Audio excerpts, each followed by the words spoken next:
debate y cultura. 89.1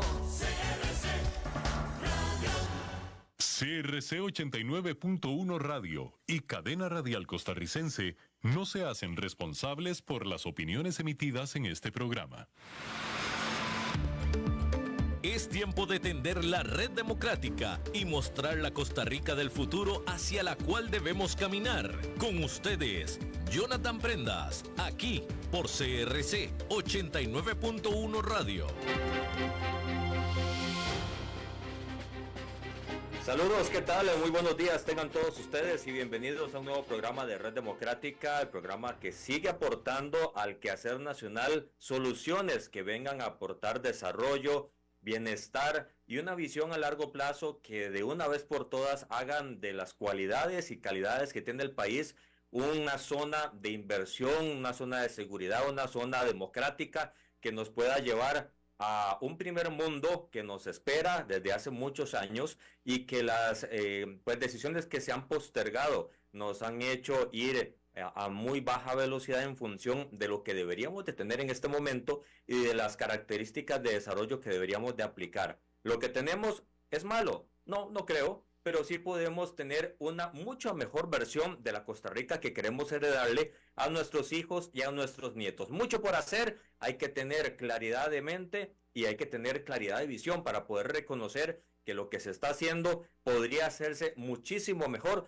si escuchamos a la gente experta, a las personas que se especializan en múltiples tareas y que tienen la bondad de poder compartir sus conocimientos con toda la población y con quienes en la toma de mando, la toma de decisión en el país, pues quieren también escuchar. El día de hoy, como parte de la semana del ecosistema de fondos de inversión y bolsas de valores, tenemos el gran placer de compartir con don Víctor Chacón de la Cámara de Fondos de Inversión para poder seguir ahondando de temas muy importantes, relevantes, como los distintos tipos de herramientas que se pueden desarrollar para generar un crecimiento económico. De esto y de muchas otras cosas más que vienen paralelo a este tema, vamos a estar abordando con don Víctor, a quien le damos la muy cordial bienvenida.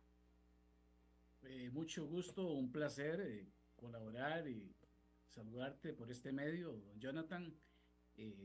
Este programa me gusta escucharlo cada vez que puedo y no me coincide con algo, realmente aporta mucho, cosa que hoy día nos hace mucha falta en los programas de radio de nuestro país, ¿verdad? Pero los felicito por la calidad de los invitados que han estado teniendo.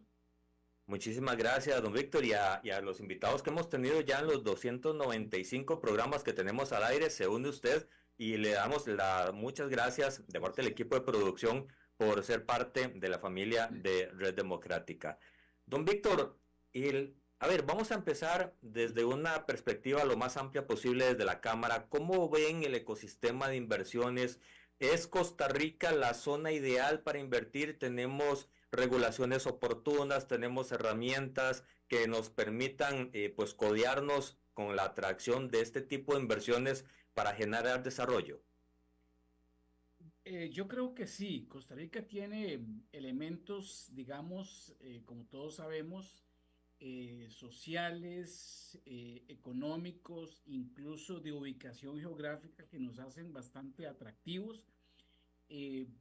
Tenemos una excelente ubicación cerca de Estados Unidos, Canadá, tenemos a la par nuestro un canal, tenemos dos océanos y además tenemos Don Víctor, sí. si me están diciendo desde cabina si nos puede ayudar con el sonido porque se oye muy bajo. No sé si se puede acercar o acercarse al micrófono porque sí se está escuchando un poco bajo para la señal en la 89.1 y en las plataformas digitales. Muy bien, me voy a acercar un poco más. Entonces te decía que Costa Rica tiene elementos geográficos, sociales, incluso históricos que nos hacen muy apetecibles. Y desde el punto de vista de nuestro sistema financiero, es un sistema, digamos, bastante regulado, con leyes muy de avanzada. En fin, hay condiciones ideales en el sistema financiero en general y en el mercado de valores en particular para potenciar todavía más el desarrollo del país. ¿Cuáles podrían ser, don Víctor, las principales bondades que tienen todas este panorama que usted está diciendo? Tenemos suficiente confianza en el mercado, tenemos herramientas sólidas de regulación, tenemos atractivos proyectos a los cuales nos puedan volver a ver. ¿Cuál es nuestro principal atractivo y por qué? Vamos a ver, tenemos, como les decía, una norma bastante avanzada. Este es un país donde tenemos inclusive una enorme apertura a la inversión extranjera y y lo hemos visto, digamos, a tener transacciones en diferentes monedas. Aquí en Costa Rica se emiten títulos en colones, se emiten títulos en dólares, incluso algunas entidades bancarias emiten títulos en euros, cosa que alguna gente no sabe. Y entonces eso abre muchas posibilidades de atracción de inversión extranjera directa. Les comento que, por ejemplo, nosotros participamos en la Federación Iberoamericana de Fondos y hay países latinoamericanos que nos dicen, qué maravilla, ustedes pueden emitir en las dos monedas y tienen fondos en las dos monedas. En muchos países eso no es posible, ¿verdad? Incluso en algunos países nos dicen, caramba, ustedes en Costa Rica, desde Costa Rica pueden, sus carteras de fondos de pensión y de inversión, tienen amplia capacidad para poder diversificar en mercados internacionales. Sí, lo podemos hacer. Entonces, nuestra regulación financiera es muy moderna, ¿verdad? Y eso, desde el punto de vista de inversión extranjera directa, es atractiva, ¿verdad? Y creo que el mismo hecho de que hayamos entrado a la OSD nos ha obligado a todavía dar un paso más allá en la modernización de nuestras leyes y reglamentos financieros, con lo cual el potencial es todavía mayor. ¿Qué nos está faltando? Por lo menos desde el punto de vista de mercados de valores. Necesitamos lograr una mayor afluencia de emisores a nuestro mercado.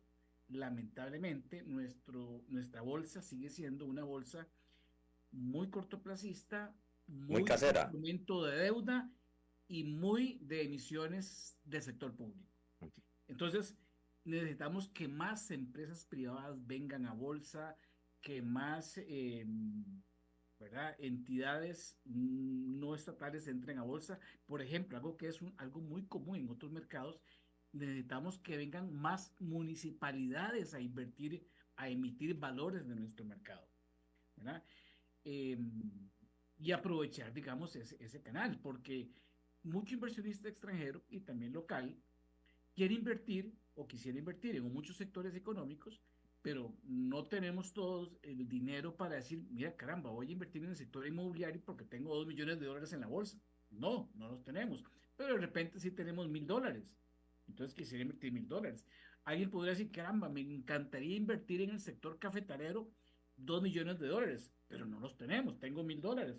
Pero de repente podría invertir en un título de $1,000 o 500,000 colones en un emisor del sector cafetalero, ¿verdad? Entonces, si logramos que esas empresas vengan al mercado de valores formal, regulado, transparente, podríamos hacer la ecuación y tendríamos muchos ahorrantes de 100,000, de 200,000, de 300,000, inyectando dinero a un montón de sectores económicos que hoy día, lamentablemente, solo están invirtiendo en títulos o del sector bancario o del Estado y para de contar. Don Víctor, ¿qué es lo que falta? Falta más información, más divulgación, más conciencia, menos miedo, más, un poco más de quitar el freno a la visión tradicional de las municipalidades, por ejemplo, o de las mismas empresas privadas. Bueno, es un conjunto de cosas, definitivamente conocimiento, capacitar, llevar educación financiera. eh, yo sé que la educación financiera se ha enfocado mucho en las personas, pero tenemos que llevar educación financiera a ese sector cafetalero, a esas municipalidades, al sector de arrocero, a los agrícolas, a los ganaderos, de que existe la opción de poder financiar sus necesidades a través de algo que se llama mercado de valores. Generalmente la gente piensa que la bolsa de valores es algo etéreo y algo para multimillonarios, y no es así, ¿verdad? Hay figuras del mercado de valores nuestro, algunos fondos de inversión, por ejemplo, que la persona puede entrar con $30 o comenzar a invertir con 20.000 colones, ¿verdad? Entonces, esa idea etérea es la que tenemos que tratar de cambiar en las personas, pero también en los potenciales emisores, municipalidades, empresas de todos los sectores, medianas, pequeñas, grandes. Eso por un lado. Luego, revisar también que las normas que existan sean muy buenas, sean transparentes, pero que no impliquen costos excesivos para esas empresas. Porque muchas veces la empresa dice, sí, pero es que la regulación es carísima y tengo que enviar información muy recurrente y me encarece los costos. Bueno, habría que ver desde el punto de vista ya de los reguladores si hay áreas de costo regulatorio que pudiésemos revisar. A veces puede ser que a lo largo de los años se va haciendo algo así eh, como una grasa, ¿verdad? En las normativas y se nos va llenando de costos. Y cuando comenzamos a sumar, caramba, le hemos metido un montón de costos regulatorios que de repente desincentiva que vengan nuevas empresas al mercado. Entonces, son cosas que habría que revisar. Esos peros que se pueden revisar, don Víctor, ¿a quién le toca hacerlo? ¿Cuál es el ente o el ecosistema que le debería de tocar ponerse la camiseta y empezar a ver, bueno, sí, pero no hace falta? Porque se lo planteo desde el siguiente punto de vista. En la época de la pandemia, donde hubo que tomar decisiones muy de choque, muy de urgencia, nos dimos cuenta desde la Asamblea y desde el gobierno que habían cosas que con solo una declaración jurada pues era más que suficiente, no hay que entregar que certificaciones, que avales, que registros, que un montón de cosas que el tico se acostumbró a respaldar el plan B, plan C, plan D, plan E de lo que se estaba tramitando por seguridad jurídica, pero a veces nos enredamos en nuestros propios mecates. ¿A quién le toca simplificar trámites? Yo creo que en primera instancia es a los reguladores directos del mercado, llámese su GEVAL, su GEF, su PEN, su GESE, porque son los reguladores directos, ¿verdad? Em, También me parece que los mismos regulados, bancos, puestos de bolsa, aseguradoras, fondos de pensión y de inversión, ellos mismos deben estar insistiendo, jalarle pues la sotana al regulador, por decirlo de alguna manera, y estarle recordando, mire, revisemos costos regulatorios, nos está apretando el zapato por aquí, ¿por qué no revisamos los requisitos de información diaria? Porque de repente hay 40 indicadores que los estamos enviando y nadie los usa, nadie los revisa, nadie los divulga. Entonces podemos bajar la carga informativa sin desmejorar la transparencia o de Uh repente, -huh. como bien estás diciendo, de repente cosas que con una declaración jurada, en vez de un montón de información numérica y declaraciones ante abogados, ¿verdad? Se pueden simplificar o de repente algo que ya le estamos dando a su jefe, también lo pide su Jeval y lo pide el Banco Central y lo piden otros y quizás lo pide también el MAKE y entonces de repente estamos entrando en duplicaciones o hay ciertos requisitos legales que tienen su costo, pero de repente el mismo regulador podría verificarlo entrando a los sistemas de la caja o al sistema del MAKE o al registro público y ellos mismos verificar que la entidad está al día y no tener que incurrir ¿verdad? En costos hombre o costos mujer para generar un montón de información y pasarla por abogados y certificarla. En fin, debería haber formas de que podamos bajar costos regulatorios y eso haga atractivo a que más empresas digan, caramba, sí, puedo emitir títulos en el mercado de valores que se transen en la bolsa y no es tan caro como creí, ¿verdad? Sí, no es tan caro y no es tan engorroso, porque a veces uno ve la montaña de requisitos y uno dice, no, pero no tengo tiempo para eso, después lo hago. Y se priva al sistema de fondos de inversión de liquidez fresca que pueda generar atractivos proyectos. Sí, sí, sí, sin duda alguna. Y por cierto, ahora que mencionaste el tema, durante la pandemia recuerdo que hubo algo muy interesante y es que eh, en la Asamblea se emitieron normas de emergencia que flexibilizaban un montón de aspectos y de costos regulatorios y creo que desde la Asamblea se mandó un mensaje muy certero, ¿verdad? De actuar en consecuencia, algo así como fast track, ¿verdad? Donde Exacto. sin mucho burocracia aprobemos algo rápido porque estamos en una emergencia. Bueno, quizás aquella emergencia que fue como la bomba atómica, ¿verdad? O como los meteoritos en la época de los dinosaurios, fue algo terrible, ¿verdad? Lo que el país pasó en esa pandemia desde el punto de vista económico fue equivalente a los meteoritos de la época de los dinosaurios y me parece que los que estaban a cargo del poder político, hablo del ejecutivo, el legislativo, los cuatro poderes en general, me parece que actuaron bastante bien para la emergencia que estamos viviendo y en mucho fue eso.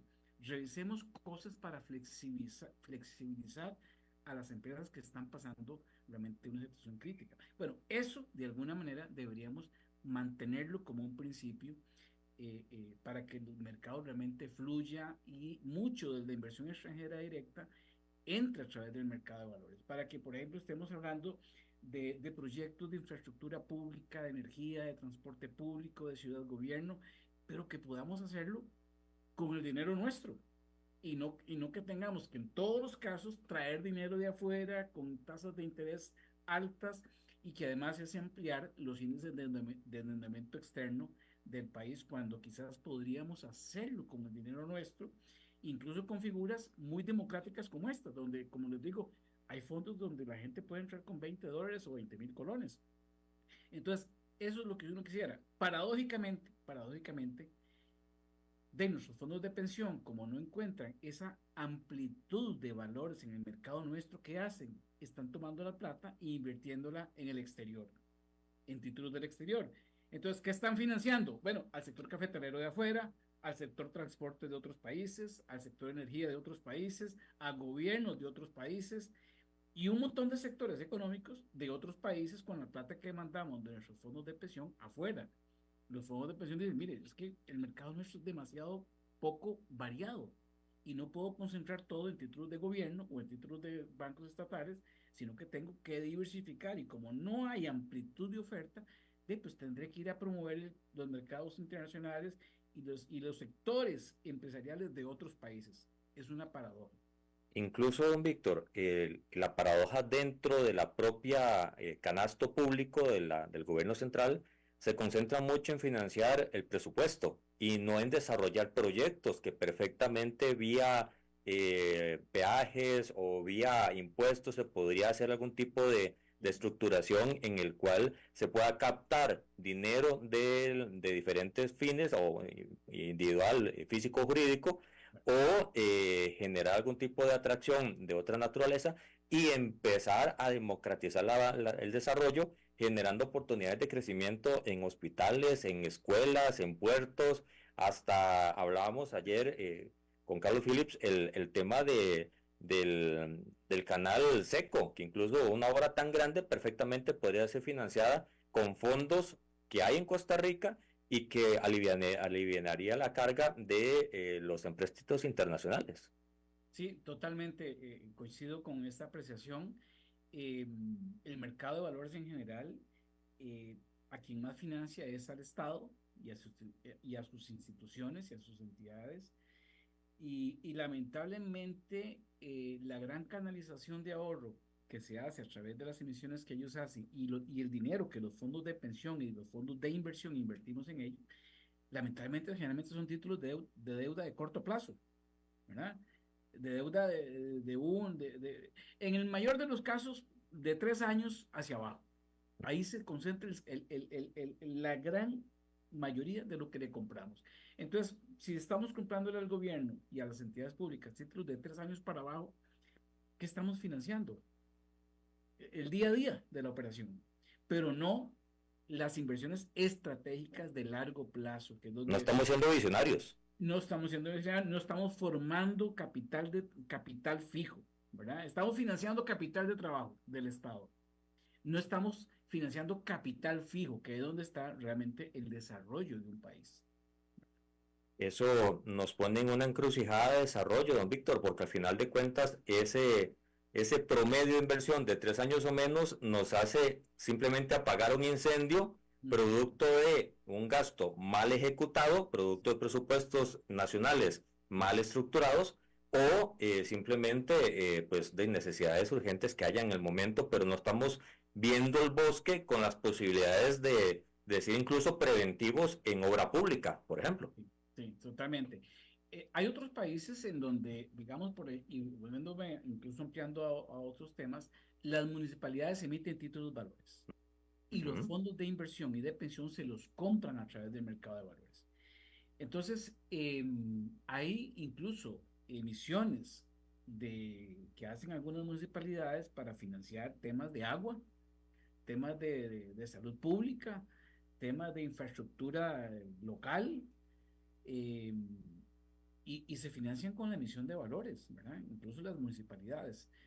Entonces, le da, digamos, un complemento a sus recursos, de manera que no dependen únicamente del cobro de impuestos, que en muchas municipalidades es muy bajo, sino que Ujú. les puede complementar los recursos de futuro para usarlos hoy, ¿verdad? Incluso, ya le digo, en obras de acueductos y cosas de ese tipo, ¿verdad? Parques. Para muchas cosas se le puede encontrar el sentido de rentabilidad. Y hago una anécdota, un caso muy particular de hace muchos años que lo escuché que sucedió en Chile. En Santiago, la municipalidad quería hacer un parque en el puro centro de la ciudad de Santiago, que es muy contaminada, muy densa, hacer un parque. Llegó una entidad del mercado y dijo, mira, yo te hago el parque. Entonces le digo, pues mira, pero ¿dónde está el sentido económico? Yo te lo hago. Parque japonés, con árboles y ríos y cascadas, en el puro centro, me das una cuadra, yo desarrollo aquí. Y bueno, ¿dónde es el sentido económico? Bueno, yo te hago el parque como vos querrás. Nada más que ustedes nos permiten que desarrollemos debajo del parque 3, 4 pisos de parqueos subterráneos. Entonces, perfecto, hicieron los números, echan a andar el proyecto, ese fondo de inversión llevó a cabo la inversión, captó dinero, se hizo el parque ecológico en el puro centro, fue un pulmón para la ciudad y el sentido económico que le daba viabilidad eran los parqueos subterráneos que se hicieron ahí. Entonces, al final todo el mundo ganó. Alguien podría decir, bueno, por hacer un parque no tiene ningún sentido económico. Claro, se le puede buscar la forma de hacerlo. Y entonces Sí. siempre hay una forma de darle viabilidad financiera a algo que inclusive uno puede pensar que es inversión social, ¿verdad? Siempre hay una forma de dárselo. Don Víctor, ese ejemplo que usted nos da, primero es como pensar fuera de la caja de herramientas. ¿Ah? Totalmente, sí. Es dejar de ver lo tradicional, lo normal y arriesgarnos. ¿Hay apetito en Costa Rica municipal y en gobierno central para esas locuras que se pueden llamar entre comillas de pensar fuera de la caja y hacer ese tipo de inversiones? Bueno, yo lo que veo del sector municipal es que el sector municipal en general no sé cómo decir la palabra, hay mucho empirismo, ¿verdad? Son organizaciones muchas veces muy sencillas, em, falta muchas veces esta visión ¿verdad? Más moderna en muchas alcaldías, a veces son un poco frágiles incluso en las estructuras financieras. Creo que las municipalidades nuestras, no sé, pocas o muy pocas, por ejemplo, auditan sus estados auditados, sus estados financieros, ¿verdad? Entonces, me parece que falta a nivel de nuestras municipalidades como un mayor nivel de profesionalismo en los cuadros organizativos y obviamente en los cuadros directivos. Pero igual es parte de una educación financiera que debemos llevarla no solo a los ahorrantes, sino también a los que están llamados a ser emisores de valores, ¿verdad? Entonces, hay que elevar el nivel de quienes toman decisiones en nuestras municipalidades, por ejemplo. Y no solo eso, sino que al final de cuentas se acostumbran a ir a un ritmo de desarrollo equivalente a los ingresos que tiene en un año. Y eso es muy limitado. Si acaso Muy, Heredia, Cartago, San José y Alajuela, las cabeceras, tendrían la capacidad, tal vez desamparados, tendrían la capacidad para hacer algo diferente.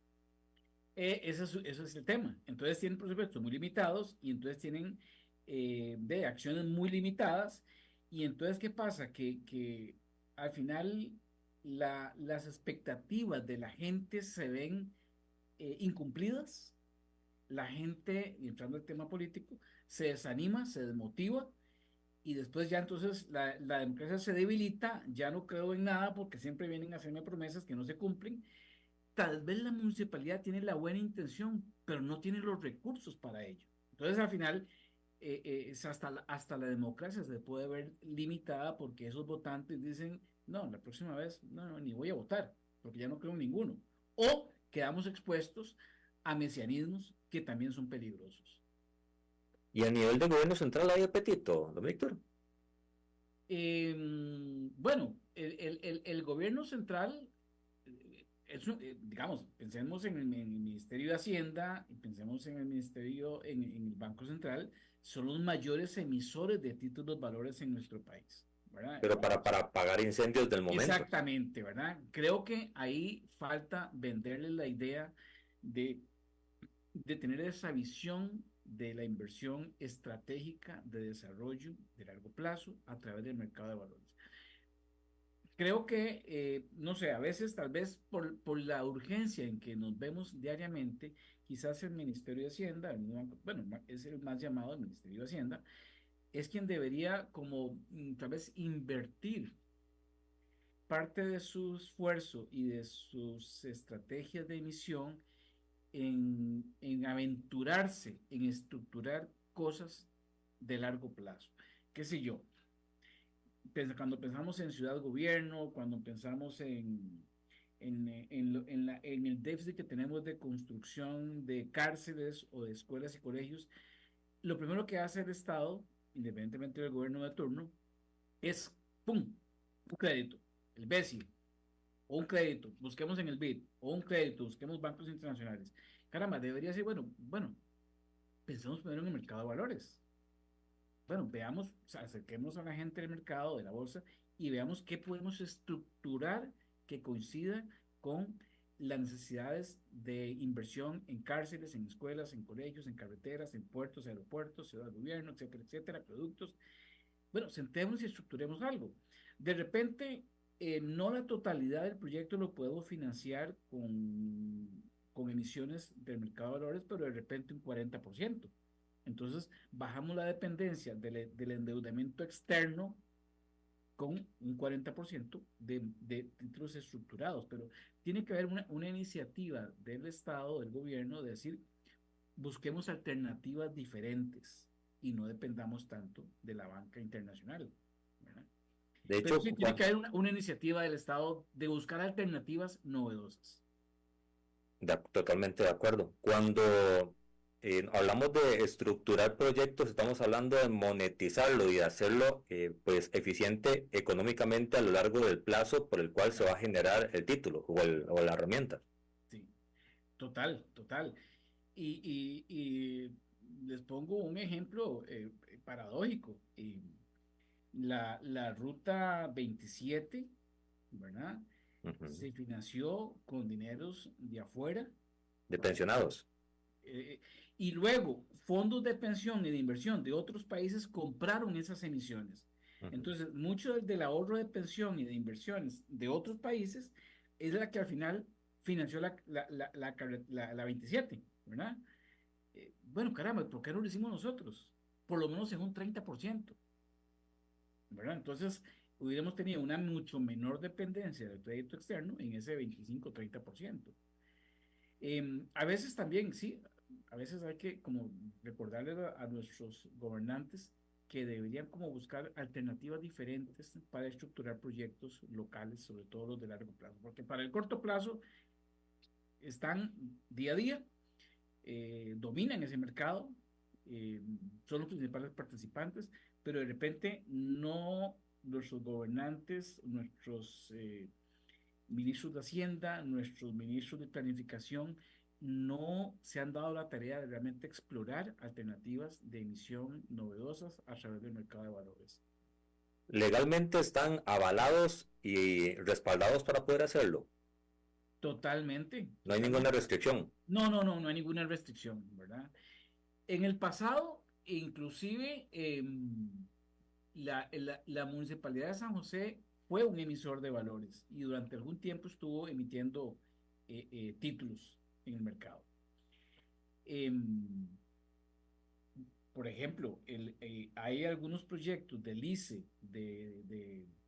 que se llevaron a cabo a través de fideicomisos que emitieron los títulos de valores en el mercado bursátil. Entonces, y eran proyectos de infraestructura, de infraestructura enormes que el ICE llevó a cabo en el pasado y se financió a través de emisiones en el mercado de valores. Después no se siguió haciendo, lamentablemente. ¿Verdad? Entonces, hay que retomar esas alternativas en el mercado, eh, porque dinero hay, y como les digo, lamentablemente, de todo el ahorro de pensiones que tenemos los costarricenses, en este momento cerca de un 35-40% se está invirtiendo fuera del país. Estamos hablando que los fondos de pensión están manejando, digamos, las OPCs entre los regímenes de pensión que manejan. Estamos hablando que están administrando, no sé, algo así como 15.000 millones de dólares, ¿verdad? Entre el régimen obligatorio, el complementario, el voluntario, unos 15.000 millones de dólares. Si un 30% de eso se está invirtiendo afuera, o sea, es plata. Es mucha plata. Es 5.000 millones de dólares, tal vez, 6.000 millones de dólares que están financiando gobiernos de otros países, sectores empresariales de otros países, carreteras de otros países, acueductos de otros países. Eso le iba a preguntar, don Víctor, disculpe que lo interrumpa. ¿Cómo podríamos ejemplificar ese monto en necesidades del país? Llámese, no sé, obviamente a mano alzada, ¿cuántos hospitales o hospitales, más puertos, más aeropuertos, más escuelas, más EVAIS, todo eso se podría financiar sin ningún problema al mismo tiempo? Total, y incluso yo digo, podemos incorporar a los instrumentos del mercado de valores para financiar no la totalidad de eso, pero sí un porcentaje, ¿verdad? Que siempre tengamos una diversidad de fuentes de financiamiento, algo que lo financiamos con los bancos locales, otra parte con bancos internacionales, otra parte con organismos multilaterales y otra parte con productos del mercado de valores, ¿verdad? Entonces, tener 3, 4 fuentes diferentes para financiar la enorme brecha de infraestructura que tiene este país, ¿verdad? Es enorme. Esa diversificación de fuentes también es sana. Total, ¿verdad? Yo creo que siempre la diversificación es buena, como dicen, es buena menos en el amor, ¿verdad? En eso sí, tenemos que ser leales con En eso sí no. en eso no, pero en lo demás, la diversificación es buena, ¿verdad? Tanto desde el punto de vista de inversión como de financiamiento, definitivamente.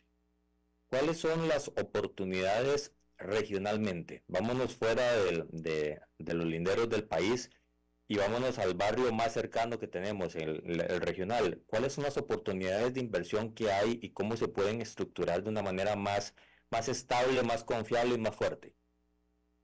Bueno, hay temas interesantes. Digamos que nosotros debemos vernos como parte de Centroamérica y ver oportunidades en la región centroamericana, que es nuestro charco inmediato, ¿verdad? Nuestro patio inmediato. Han habido esfuerzos en el pasado de tener una mayor integración, por ejemplo, de mercados de valores, no lo hemos conseguido. Por ahí un poquito Panamá y El Salvador han logrado alguna unificación o un intercambio para que se puedan transar títulos de ambos países en sus mercados, pero no hemos logrado realmente como región una mayor unificación, de manera que desde el punto de vista de mercados de valores, por ejemplo, puede haber una mayor homologación de operaciones, porque en este momento cada uno somos islas, ¿verdad? La regulación es diferente, supongo. Hay diferencias de regulación. Lo que pasa es que, vamos a ver, en todos los países de Centroamérica hay bien que mal un mercado de valores, hay una bolsa de valores en todas, ¿verdad? Incluso Nicaragua, Honduras, todos, ¿verdad?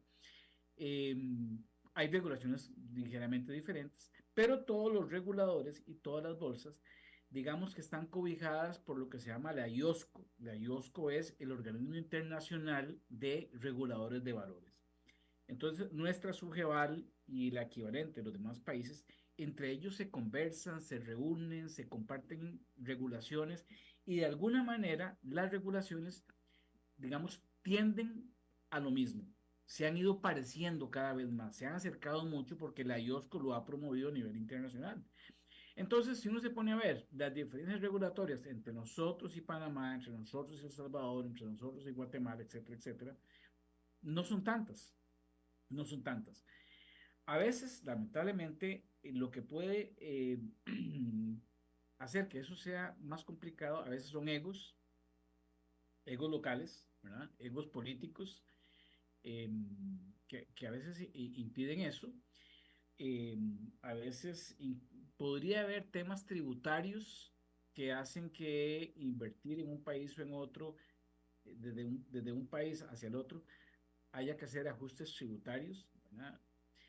Em, pero, pero todo es cuestión de sentarse y conversar, porque pueden haber proyectos centroamericanos que a todos nos interesan, qué sé yo, mejorar la red vial centroamericana para promover el transporte de productos, exportaciones e importaciones, de repente mejorar los puertos marítimos de toda la región para facilitar nuevamente el comercio entre la región. Porque nuestro principal país de exportación de todas de nuestras exportaciones es Centroamérica, ¿verdad? Lo que exportamos nosotros a Guatemala, a El Salvador, a Honduras, Nicaragua, es mucho más importante que lo que exportamos a Europa. Parece mentira, pero así es, ¿verdad? Ese comercio regional es importantísimo para la economía costarricense y para los demás países también.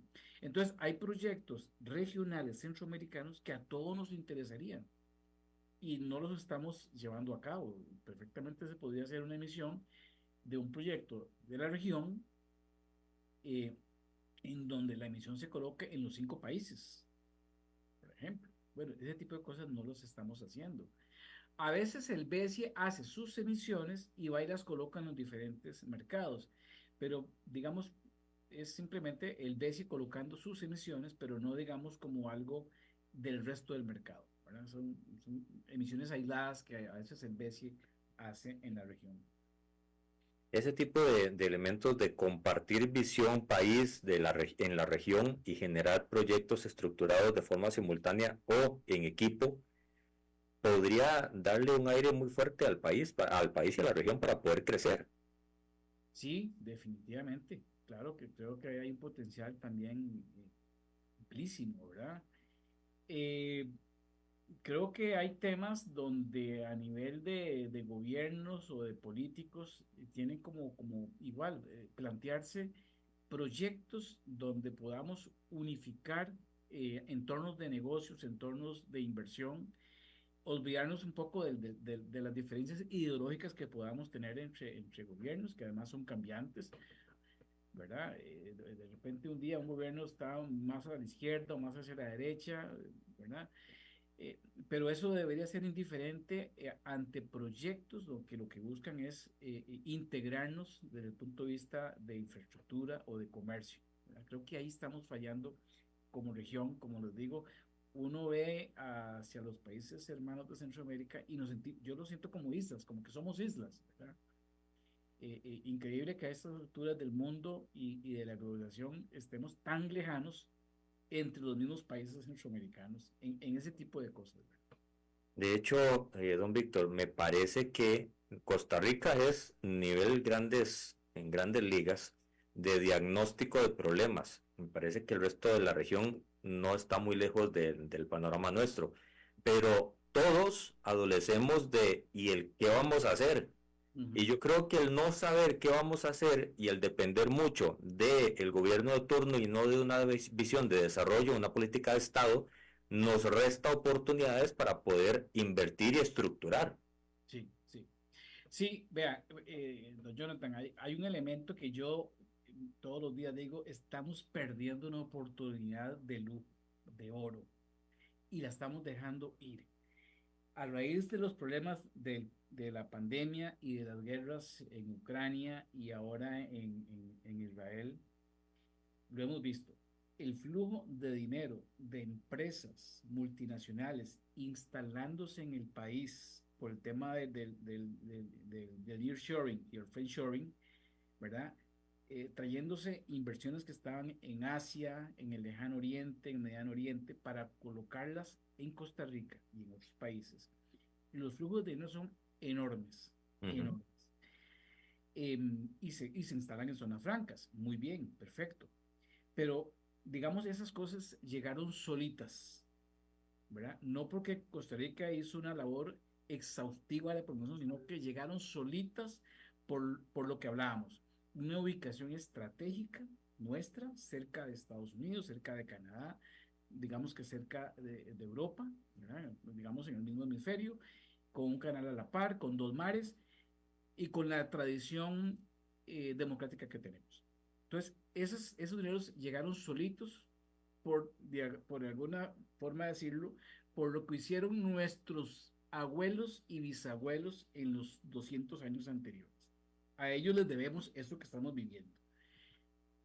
Y esos dineros llegaron aquí, están en zonas francas, pero no hemos logrado encadenar esa cantidad de dinero para que desarrolle más al resto del país.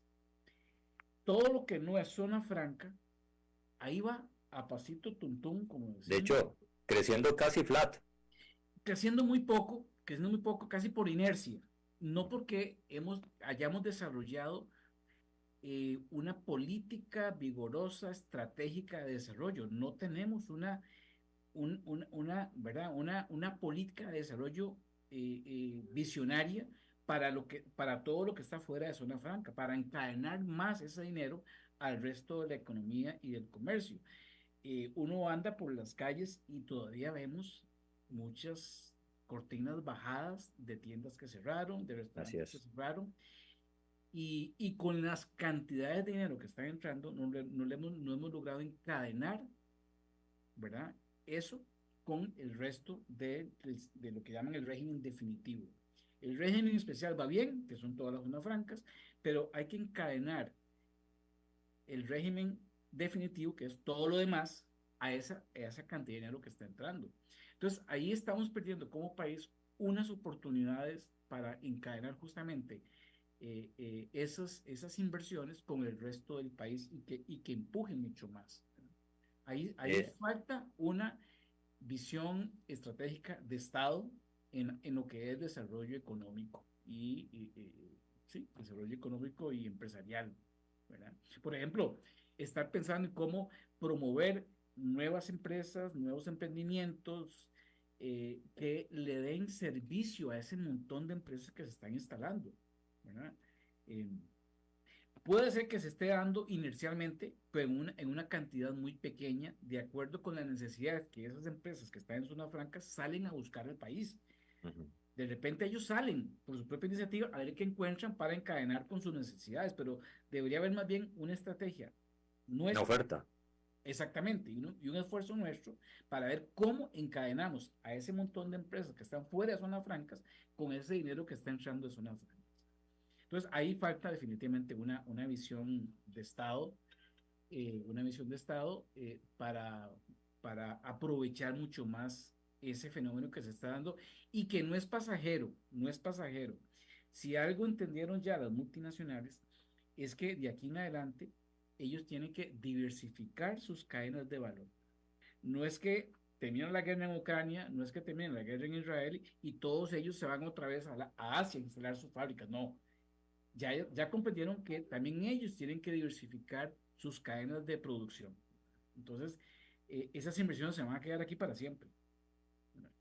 Por lo menos si planteamos los parámetros y los andamiajes correctos para que ellos se queden.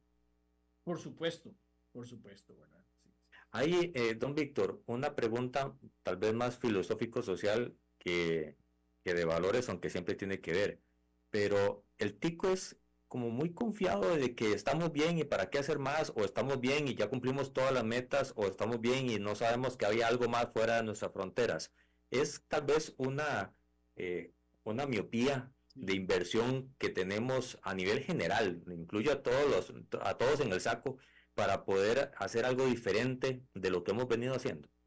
Sí, lamentablemente, sí, somos muy cortoplacistas, muy conformistas muchas veces, ¿verdad?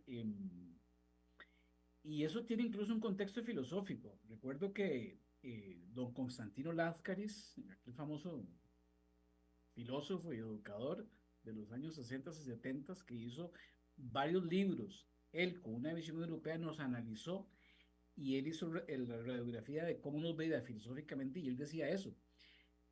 Costa Rica se creó, se fundó en el Valle Central, ¿verdad? No en las costas, entonces tenemos una visión muy montañés, decía él. No tenemos visión de largo plazo. Entonces él decía, cuando las ciudades o los países se desarrollan en las costas, la gente tiene una visión muy abierta, muy de largo plazo, porque ven el horizonte y dicen, conquistemos lo que está al otro lado. Pero nosotros, Costa Rica, la sociedad se fundó en el Valle Central, donde estábamos limitados por montañas y eso creó un entorno como muy seguro, muy protegido, muy conservador y nos falta esa sed de riesgo, si se puede llamar, o de aventura o de salir, digamos, del entorno tan protegido que nos da la montaña.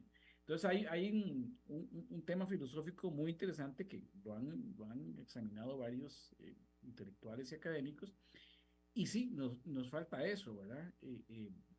Incluso incluso mismo Constantino Lázquez decía que Costa Rica, por eso es que le falta empresarios más aguerridos, valga la palabra. Nuestro empresario es un empresario muy localista. Uno ve, por ejemplo, los salvadoreños, guatemaltecos, siempre han sido muy de expandirse, ¿verdad? Sus aerolíneas rápidamente conquistaron otros mercados y así sucesivamente. En Costa Rica un empresario comienza a tener éxito y cuando ya tiene éxito, ¡pum!, vende la empresa. Uh-huh. Entonces, sí, definitivamente tenemos que cambiar un poco la visión a una visión de más largo plazo, de más innovación y como te decía, estamos en un momento de privilegio que creo que no lo estamos aprovechando, lo estamos dejando ir en discusiones banales, ¿verdad? Totalmente de Uno ve acuerdo. lo que se está discutiendo en los grandes poderes de la República y son discusiones banales y no estamos cayendo en ver que hay oportunidades que estamos dejando ir, ¿verdad? De hecho, el gatito está jugando con la bola y todo el mundo anda detrás de la bola a ver dónde está y en lugar de estar viendo cómo está todo el lugar para poder acomodarlo. Sí, y es paradójico porque estamos con una enorme oportunidad por todo el dinero que está entrando por el friendshoring y el nearshoring, y por el otro lado tenemos enormes necesidades de infraestructura, de agua, de electricidad, de violencia, de inseguridad, de calles.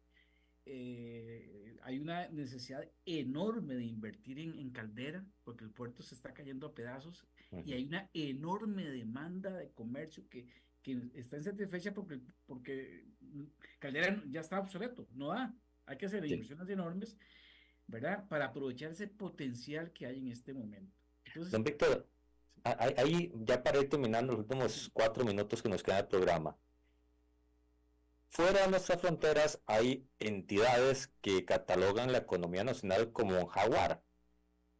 El sistema de fondos, el ecosistema de fondos de inversión, ¿puede recibir también esa etiqueta o estamos muy lejos de ser tan aguerridos y tan a la ofensiva como para que nos puedan dar ese sellito de que estamos sacando el algo diferenciado para poder desarrollar al país? no, yo creo que, vamos a ver, el sistema financiero en general tiene los mismos padecimientos, ¿verdad? Lo que hablábamos, nuestro sistema financiero, nuestro sistema de valores, mercado de valores, todos estamos con el mismo perfil, muy cortoplacista, muy de emisiones de corto, no sé, el 75-80% de lo que se transa y emite es títulos del Estado y como hablamos, de menos de 3 años. Y entonces, pues los fondos lo que hacen es que invierten en lo que hay, ¿verdad? En lo que hay en el mercado. Entonces, todos estamos atados a lo mismo. Entonces, eh, Obviamente hay un potencial enorme. Hay figuras como los fondos de desarrollo de proyectos, los fondos de capital riesgo, los mismos fondos inmobiliarios, y hay otras figuras que podrían desarrollarse, pero hace falta la materia prima, ¿verdad? La materia prima. En algunos casos depende de que las empresas salgan a colocar o de que el Estado y sus entidades visionen que el mercado es una alternativa para sus necesidades de largo plazo, no solo para las de corto. Las de corto están muy bien, están satisfechas. Ahí se coloca una enorme cantidad de las necesidades de Hacienda y de Banco Central, pero deberían igual recurrir al mercado nuestro, al sistema financiero, al sistema de valores, también para los proyectos de largo plazo. Y ahí es donde, entonces, claro, todos estamos con la misma enfermedad.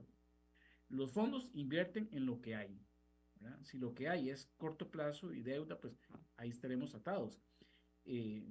Hay algunas cosas que se han hecho en fondos de desarrollo de proyectos y han salido bastante bien y ahí todo el mundo está muy contento, pero realmente falta mucho más casos que podamos desarrollar a través del mercado de valores y de los fondos. Y cuando digo eso, lo digo en el sentido de proyectos e iniciativas de largo plazo, ¿verdad? Porque en corto plazo estamos muy bien, ¿verdad? Pero el reto es los proyectos de infraestructura que son de larga maduración. Lo que sí estamos coincidiendo 100% es, yo creo que a nivel general, todos los que están en sintonía, es que con estos fondos, con estas herramientas, podemos desarrollar Costa Rica. Eso estamos totalmente claros, ¿cierto, don Víctor? Podemos contribuir al desarrollo como una alternativa complementaria a los créditos locales y a los créditos internacionales, pero definitivamente es importante diversificar las fuentes de financiamiento de nuestras empresas, de nuestras entidades públicas, tanto en el corto como en el largo plazo. Muchísimas gracias, don Víctor, por un programa lleno de ideas, lleno de reflexión y de propuestas, que es lo que más nos interesa. Con mucho gusto, un placer. Y a ustedes, amigos y amigas que han estado en 89.1 FM y en plataformas digitales, @CRC 89.1 Radio, @Jonathan Prendas, y que en minutos van a disfrutar este programa en el canal de YouTube de Red Democrática, les recordamos, hemos conversado con don Víctor Chacón, que es parte de la Cámara de Fondos de Inversión, para poder escuchar propuestas, ideas, algo diferente de cómo podemos desarrollar a Costa Rica, y que estamos seguros no va a caer en cesto roto, porque todos los que estamos escuchando tomamos nota para poder pedirle a quienes están en los puestos de decisión en este momento, pues que vuelvan a ver hacia los fondos de inversión. La Cámara está lista, la Bolsa Nacional de Valores están listas, los puestos de bolsa están listos, siempre con la firme intención de colaborar y coexistir para el desarrollo de Costa Rica. Hasta mañana, si Dios así lo permite, más de la semana de fondos de inversión, el día miércoles, si Dios lo permite. Hasta luego.